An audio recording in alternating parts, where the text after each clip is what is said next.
Good afternoon. Amongst the people it was my good fortune to know and to learn from was the great Dubnow. Professor Dubnow was the profoundest Jewish historian of our time.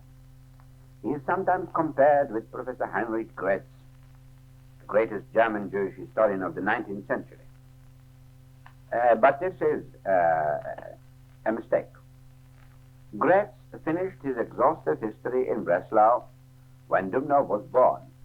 Not only did they live in separate worlds of time, a difference of about half a century, but they were different kinds of men. Graetz will always remain the pioneer of modern Jewish history. He brought to Jewish history immense scholarship, full documentation, and a romantic attitude to historical writing. The older generation of the end of the 19th century was brought up on Graetz, whereas this century was under the influence of Dubnow in Jewish history. Dubnow revitalized the Jewish historical writing, and he made it understandable for the modern Jew, especially for the East European Jew. And there was no one that knew better the life of the great masses and the great culture that the Eastern European Jew has created than Dubnow. When one considers that in the 19th century and up to the Brown Pestilence, there lived in Eastern Europe, Poland, Russia, Lithuania, Hungary, Romania, Czechoslovakia, more than half of world Jewry, one realizes that the historian who did not know intimately the Russian Polish Jews did not know the real living Jewry. Graetz did not know Eastern Europe. And he did not understand it so perfectly as Dubnow did. He did not know and did not understand even the great movements in spiritual Jewry.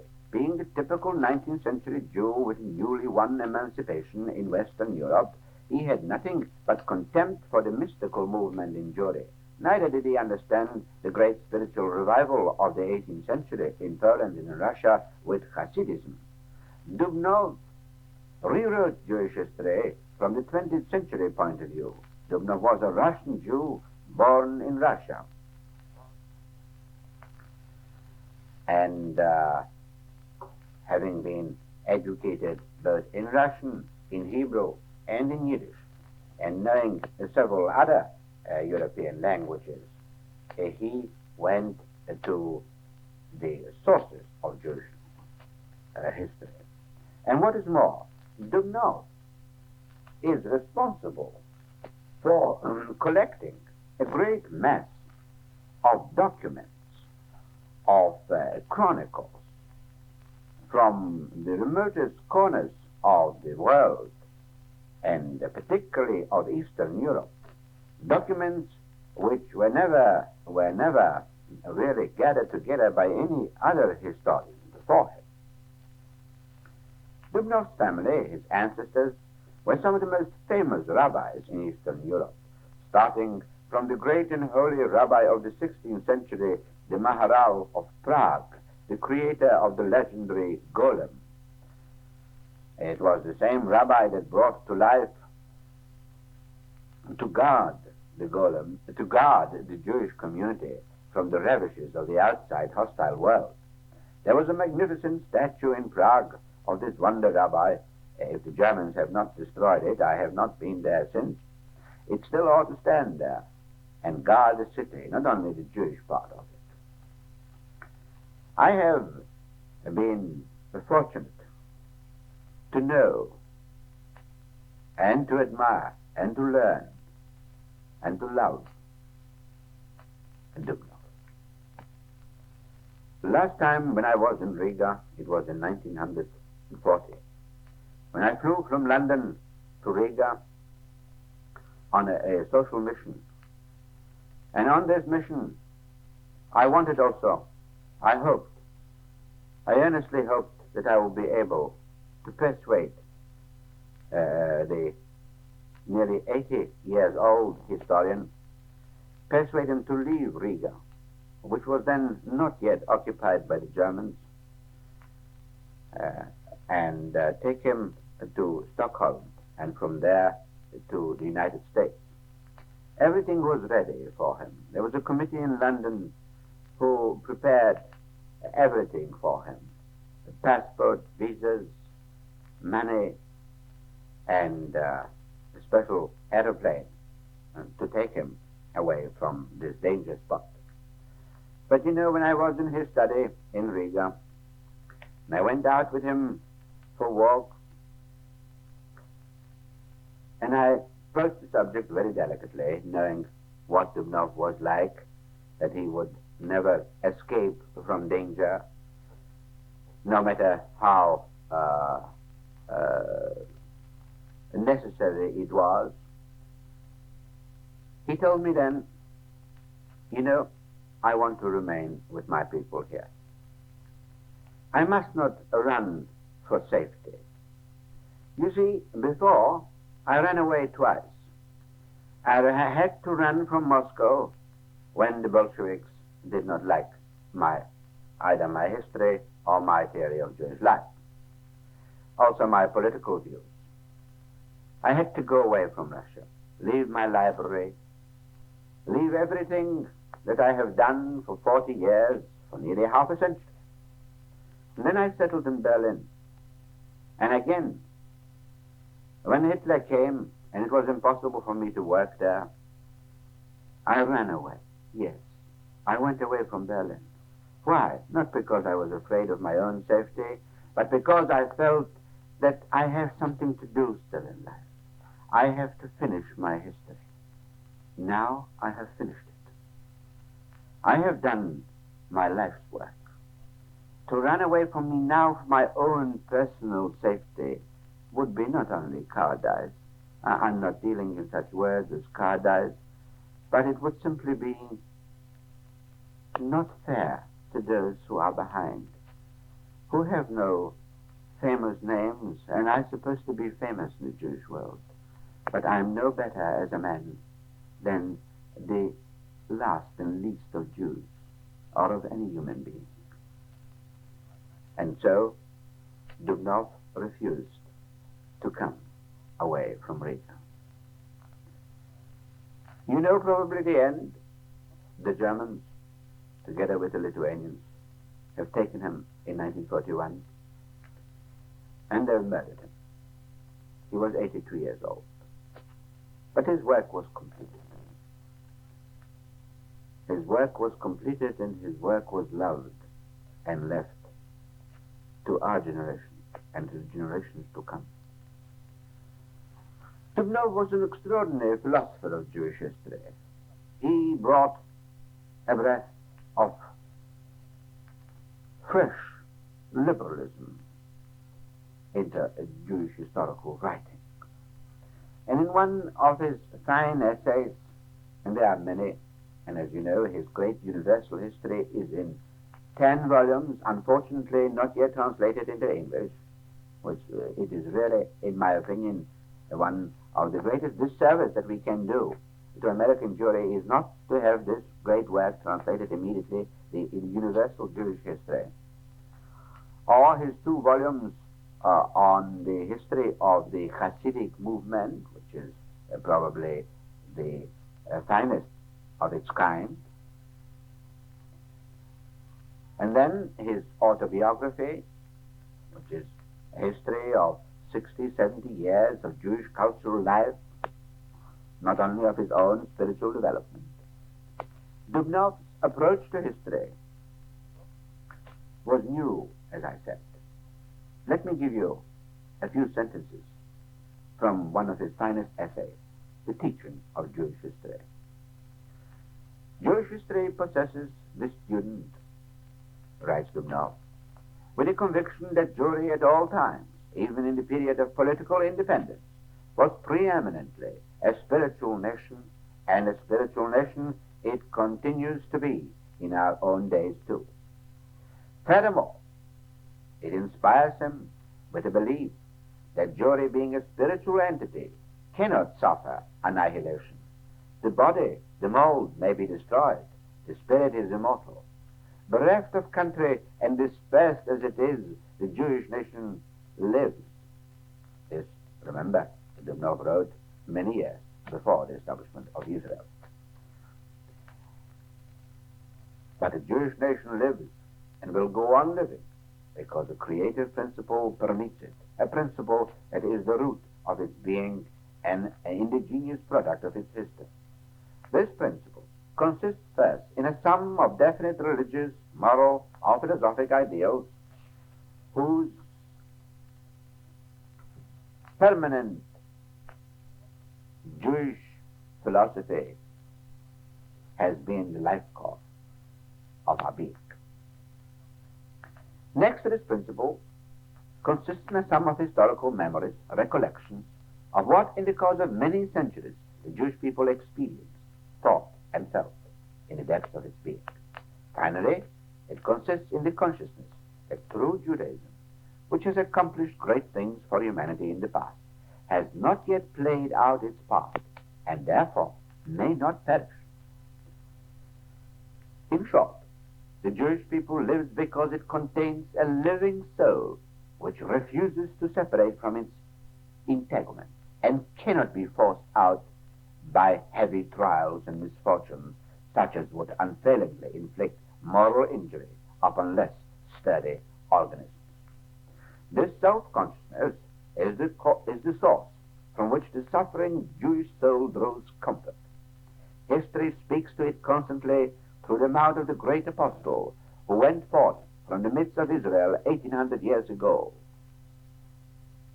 The apostle here mentioned is the apostle Paul, and that's what he says in the epistles to the Hebrew 10:32-34. Call to remembrance the former days, in which after ye were enlightened, ye endured a great conflict of sufferings, partly being made a gazing stock both by reproaches and afflictions, and partly becoming partakers with them that were so used. Cast not away therefore your boldness, which had great recompense of reward. Jewish history, moreover, arouses in the Jew the desire to work unceasingly at the task of perfecting himself. This was the philosophy of Dubnow. And I want you to remember this line. Jewish history arouses in the Jew the desire to work unceasingly at the task of perfecting himself. Because our history is part of our ethos, is part of our ethical life, and it is also a reflection. It is a mirror of what the world looked like and felt like and has done in the course of the last 2,000 years. By the world we mean the Western world. To direct his attention to his glorious past, the Jew has got that resplendent intellectual feats of his ancestors, to their masterly skill in thinking and suffering, and does not lull him to sleep. It does not awaken a dullards complacency or hollow self-conceit. On the contrary, it makes exacting demands upon him. Jewish history admonishes the Jew, noblesse oblige. The privilege of belonging to a people to whom the honorable title of veteran of history has been conceded puts serious responsibilities on your shoulders. You must demonstrate that you are worthy of your heroic past. The descendants of teachers of religion and martyrs of the faith dare not be insignificant, not to say wicked. If the long centuries of wandering and misery have inoculated you with faults, extirpate them in the name of the exalted moral ideals whose bearers you were commissioned to be. This is the teaching of Dubnow, that the noblesse oblige, the noblesse of our history, there is something which forces us all to live up to our great mission in the world. If in the course of time, Dubnow writes, elements out of harmony with your essential being have fastened upon your mind, cast them out, purify yourself. In all places and at all times, in joy and in sorrow, you must aim to live for the higher, the spiritual interest.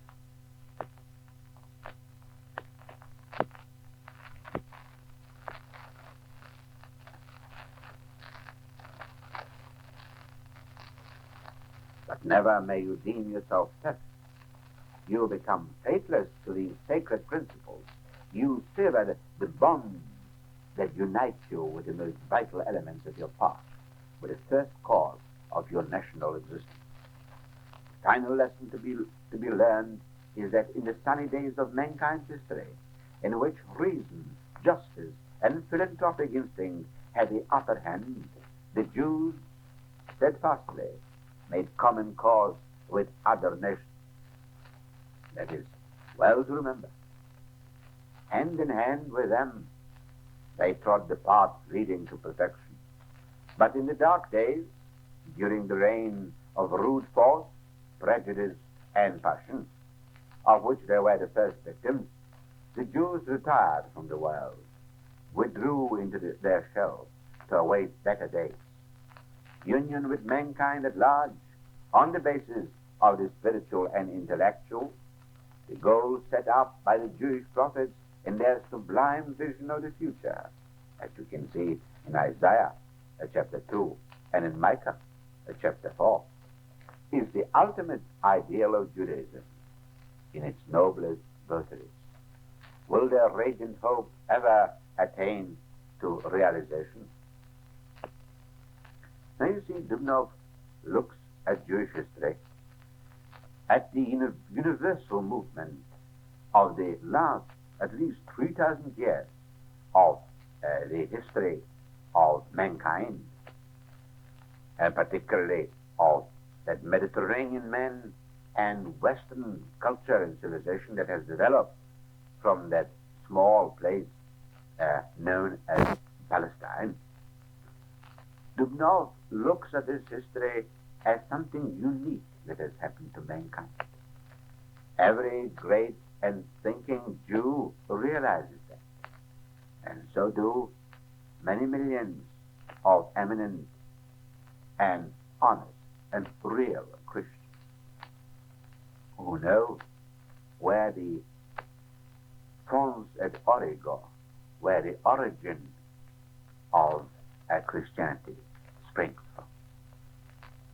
To Dubnow, Jewish history is not just a writing down of facts, but it is a philosophy of living. It is a philosophy and a record of the whole mankind. Wherever you open a page of Jewish history and you want to know what were the Romans doing at that time, what were the Greeks doing at that time, what was Egypt doing at that time, what was later Italy or France or England or Spain, you have the answer. By the way, it is reflected in Jewish history. If ever it should be realized, and it is incumbent upon us to believe that it will, not a slight part of the merit involved will be due to Jewish history. That is the belief of Dubnow. We have adverted to the lofty moral and humanitarian significance of Jewish history in its role as conciliator. With regard to one half of Jewish history, this conciliatory power is even now a well-established fact. The first part of Jewish history, the biblical part, is a source from which, for many centuries, millions of human beings belonging to the most diverse denominations have derived instruction, solace, and inspiration. It is read with devotion by Christians in both hemispheres, in their houses and in their temples. Its hearers have long ago become types, incarnations of great ideas. The events it relates serve as living ethical formulas. But a time will come, says Dubnow, perhaps it is not very far off, when the world will not only know the first part of Jewish history, the biblical part, but a time will come when the second half of Jewish history, the record of the 2,000 years of the Jewish people's life after the biblical period, will be accorded the same treatment. This latter part of Jewish history is not yet known. The many in the throes of prejudice do not wish to know it. But ere long it will be known and appreciated. For the thinking portion of mankind, it will be a source of uplifting moral and philosophical teaching. The 1,000 years martyrdom of the Jewish people, its unbroken pilgrimage, its tragic fate, its teachers of religion, its martyrs, philosophers, champions, the whole epic will in days to come sink deep into the memory of man. It will speak to the heart and to the conscience of men, not merely to their curious mind. It will secure respect for the silvery hair of the Jewish people, a people of thinkers and sufferers. It will dispense consolation to the afflicted by its examples of spiritual steadfastness and self-denial, encourage martyrs in their devotion. It is our firm conviction that the time is approaching in which the second half of Jewish history, that is the history and the part after the Bible, or shall we say, the beginning of the Christian era, that second part of Jewish history will be the noblest part of thinking humanity. What its first half has long been to believing humanity as source of sublime moral truth. In this sense, Jewish history in its entirety is the pledge of the spiritual union between the Jew, between the Jewish people, and the rest of the nations. Now, you see Dubnow's philosophy. Dubnow believes, and he is right here in believing, as you will readily see, that the world really knows nothing of our 2,000 years martyrdom. Nothing whatsoever. And you see sometimes, here we have lived in Europe for 2,000 years, for over 2,000 years. And look, if this could have happened in our own day, in the heart of Europe, what do you expect of countries where we are newcomers, comparative newcomers? And so, though a certain part of humanity has taken the Bible to its heart, to its soul, just as Christianity has taken the very religion from the Bible. Without the Old Testament, there would certainly be impossible a New Testament. Without the whole thing that went before them, Christianity would have been impossible. The teachings of Jesus would have been unthinkable, or of Paul, or of the other apostles. But somehow, Jewish history stopped to the rest of the world. And do you know that we ourselves, we Jews ourselves, we have given very little thought to our history. I would say that as a people, we are the most probably unhistorically minded people that has ever lived with such an ancient record as we are. Now, why is that so? Why have we given so little thought to the writing of history? I think that I have an explanation. I discussed this once with Dubnow. I believe that the Jews have neglected so much of their history because, you know, there are centuries of Jewish history, or Jewish life, of which we have such scant material, so little to go by, that if it were not for some extraordinary happenings, and particularly if, let us say, a historian like Josephus, who did not write for Jews, he wrote it for Greeks and Romans. If he would not have sat down to tell the non-Jewish world about our people, we would have missed centuries of Jewish history.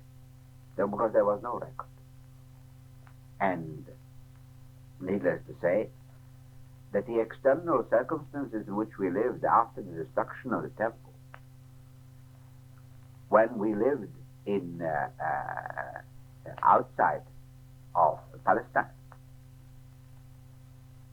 there was no time and no security to put away records, manuscripts, to put away a historical account of our lives, of our thinking. We always had to keep somehow a black book, an account what they did to us. That was our history writing. But our own creativeness, that was passed over in our historical writing. It is this tragedy that has happened to us. That's why I said that as a people, we've completely lost the art of writing history until Dubnow. Until before, I should say, Gretz. Gretz was a great pioneer. Dubnow made Jewish history a living thing, a philosophy of our lives, a thing not only of the past, because history can be written and read backwards and forwards. To Dubnow and to our generation, we do not only look backwards, we look proudly forward to humanity, in which Jewish history will be understood, and which we ourselves, as Jews, as contributors to the well-being of all nations, we shall be able to appreciate and live up to that great noblesse oblige of our record on this earth. Good afternoon.